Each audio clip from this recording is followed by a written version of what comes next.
नज्म का उन्वान है रुखसत। सुबह की दस्तक वॉल क्लॉक ने आंखें मलते मलते सुनी थी। सुबह की दस्तक वॉल क्लॉक ने आंखें मलते मलते सुनी थी। कमरे के साकित सीने में आखिरी मंजर कतरा कतरा पिघल रहा था। सुबह की दस्तक वॉल क्लॉक ने आंखें मलते मलते सुनी थी। कमरे के साकित सीने में आखिरी मंजर कतरा कतरा पिघल रहा था।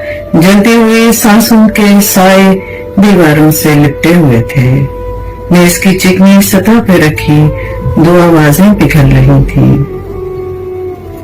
जल्दी हुई सांसों के साए दीवारों से लिपटे हुए थे। मेज की चिकनी सतह पे रखी दो आवाजें पिघल रही थी।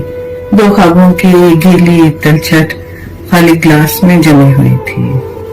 दो ख्वाबों की गीली तलछट खाली ग्लास में जमी हुई थी।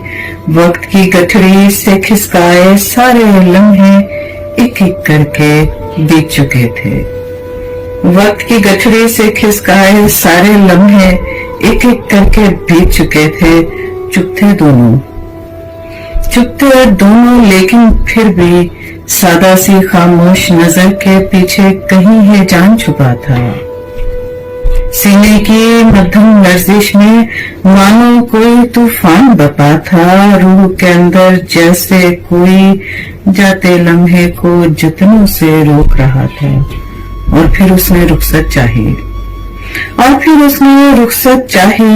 आखिरी पल की आखिरी मोहलत में जब भरी भरी निगाह से एक सितारा छलक रहा था, मैंने भी फिर रुखसत चाही। शुक्रिया।